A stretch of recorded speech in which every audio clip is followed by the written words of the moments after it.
சென்னை அண்ணா அறிவாலயத்தில் சட்டத்துறை அமைச்சர் ரகுபதி செய்தியாளர்களை சந்தித்து வருகிறார். அந்த நேரலை காட்சியை பார்க்கலாம். ராஜ்பவனும் கமலாலயம் தான் டெல்லிக்கு இருக்கு. அதே போல ஒரு ஆளுநர் என்பவர் அந்த மாநில அரசுக்கும் மத்திய ஒன்றிய அரசுக்கும் இடைப்பட்ட முறையிலே அங்கே நல்ல உறவை உருவாக்கக்கூடியவராக இருக்க வேண்டும். ஆனால் நம்முடைய ஆளுநருடைய நடவடிக்கைகள் என்பது ஒன்றிய அரசுக்கும் மாநில அரசுக்கும் உள்ள உறவை எந்தெந்த வகையிலெல்லாம் துண்டிக்கலாமோ அந்த வகையிலே துண்டிக்கின்ற வகையிலேயே அவருடைய நடவடிக்கைகள் எல்லாம் அமைந்திருக்கின்றன. இன்றைக்கு அவருடைய செயல்பாடுகளை பார்ப்போமேயானால் ஆன்லைன் ரம்மி அதனுடைய ஒரு பிராண்ட் அம்பாசிடர் போல, அதே போல இன்றைக்கு நீட் தேர்வுகளுக்காக ஒரு பிஆர்ஓ போல இருந்தால் எப்படி நடவடிக்கைகள் இருக்குமோ அந்த நடவடிக்கைகளைத்தான் நம்முடைய ஆளுநர் அவர்கள் மேற்கொண்டிருக்கின்றார்கள். இன்றைக்கு இன்றைய தினம் காந்தி மண்டப வளாகத்திலே காலையிலே அவர் சொல்லுகிறார், காந்தி மண்டப வளாகத்தில் மது பாட்டில்கள் கண்டறியப்பட்டிருக்கிறது, அது காந்தி மண்டப வளாகத்துக்குள்ளே இருக்கிறது, மிகுந்த வருத்தம் அளிக்கிறது என்று சொல்லியிருக்கிறார். ஆளுநரோடு ஒரு கேமராமேன் போகிறார். அந்த ஆளுநருக்கும் கேமராமேனுக்கும் அந்த மது பாட்டில் தெரிந்திருக்கிறது. அது பாட்டில் இருக்கிறது, அதை மது பாட்டில் என்கின்றார். ஆனால் ஒரு மாநில அரசு எந்த அளவு இந்த இரவு நேரங்களிலே சென்னை மாநகரத்தை சுத்தம் செய்கின்ற பணியை மிகச் சிறப்போடு சென்னை மாநகராட்சி செய்து கொண்டிருக்கிறது. நம்முடைய காந்தி மண்டபம், அதே போல் அங்கே இருக்கக்கூடிய காமராஜர் நினைவிடம் போன்றவையெல்லாம் பகல் நேரங்களிலே அங்கே இருக்கக்கூடிய தொழிலாளர்களை வைத்துக்கொண்டு சுத்தம் செய்யப்படுவது வழக்கம். எனவே அதிகமான குப்பை சேருகிற மெரினாவை கூட சுத்தமாக வைத்துக் கொள்ளக்கூடிய அளவுக்கு செயல்படுகிற ஒரு அரசாகத்தான் எங்களுடைய தலைவர் தளபதியினுடைய அரசு இருக்கிறது. அந்த அளவுக்கு சுத்தத்துக்கு நாங்கள் முக்கியத்துவம் கொடுத்து கொண்டுதான் இருக்கிறோம். ஆனால் அதே நேரத்தில் அங்கே மதுபாட்டில் இருந்தது என்று சொன்னால் வீட்டில் நாம் வீட்டை பாதுகாப்போடு தான் வைத்துக் கொண்டிருக்கின்றோம். ஆனால் யாராச்சும் ஒரு திருடன் திருடி விட்டால் அந்த வீட்டில் பாதுகாப்பு இல்லை என்று சொல்ல முடியாது. அதை ஏன் அந்த பாதுகாப்பு குறைவு என்று கண்டுபிடிக்க வேண்டுமே தவிர அதை விட்டு அங்கே பாதுகாப்பு குறைவு என்று சொல்லிக் கொண்டிருப்பதிலே பிரயோஜனம் கிடையாது.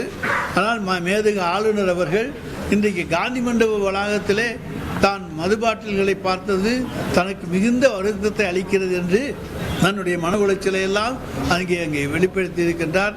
அவர் தெரியும் சூதாட்டமும் அதையும் காந்தி தடுத்துத்தான் இருக்கின்றார். ஆனால் பல சூதாட்டங்கள் இன்றைக்கு இந்தியா முழுவதும் நடந்து கொண்டிருக்கின்றது. எங்களுடைய மாண்புமிகு தமிழ்நாடு முதலமைச்சருடைய அரசு என்றைக்குமே மதுவிலக்கு வேண்டும் என்கின்றது, மதுவிலக்கு கொள்கைக்கு ஆதரவான அரசு. ஆனால் அதே நேரத்தில் மதுவை ஒழிக்க வேண்டும் என்று சொன்னால் எல்லா மாநிலங்களும் சேர்ந்தால்தான் ஒழிக்க முடியும். தமிழ்நாடு மட்டும் ஒழிக்க முடியாது. அதை ஒன்றிய அரசு தான் கையிலே எடுத்துக்கொள்ள வேண்டுமே தவிர மதுவை ஒழிப்பதற்கு தமிழ்நாடு அரசு கையிலே எடுத்துக்கொண்டால் முடியாது. ஆனால் ஒன்றிய அரசு எடுக்கின்ற நடவடிக்கைகளுக்கு அதிக அளவிலே முக்கியத்துவம் கொடுக்கின்ற முன்னுரிமை கொடுக்கின்ற முதலமைச்சராக எங்களுடைய மாண்புமிகு தமிழ்நாடு முதலமைச்சர் இருப்பார்கள். எங்களுக்கு தமிழகத்திலே மது இருக்க வேண்டும் என்கின்ற எண்ணம் ஒரு சிறிது கூட கிடையாது. ஆனால் பக்கத்து மாநிலங்கள் எல்லா மாநிலங்களிலேயும் இருக்கின்றன. எனவே இந்தியா முழுவதற்கும் ஒட்டுமொத்தமாக ஒரு பாலிசி கொண்டு வந்தால்தான் மதுவை ஒழிக்க முடியுமே தவிர தமிழ்நாட்டிலே மட்டும் மதுவை ஒழியுங்கள் என்று சொன்னால் அது முடியாத ஒரு செயலாக அமைந்துவிடும் என்பதையும் தெரிவித்துக் கொள்கின்றேன். அதே போல மாண்புமிகு அமைச்சர் பொன்முடி அவர்களுக்கு உயர்நீதிமன்றம் ஒரு தீர்ப்பை தந்தது. உடனே உச்ச நீதிமன்றத்துக்கு மேல்முறையீடு செய்து அந்த தீர்ப்பை நிறுத்தி வைத்தார். தீர்ப்பை நிறுத்தி வைத்த பிறகு மாண்புமிகு தமிழ்நாடு முதலமைச்சர் அவர்கள் அவரை அமைச்சரவையிலே சேர்த்துக் கொள்ள வேண்டும் என்று ஆளுநருக்கு சொன்ன பொழுது அதை இழுத்தடித்தவர் தான் நம்முடைய ஆளுநர். அதனாலே உச்ச நீதிமன்றத்தில் சென்று குட்டுப்பட்டவர். ஏனென்று சொன்னால் ஒரு மாண்புமிகு தமிழ்நாட்டினுடைய முதலமைச்சர் கேட்கின்ற கோரிக்கை உச்ச நீதிமன்றம் நிறுத்தி வைத்திருந்தது.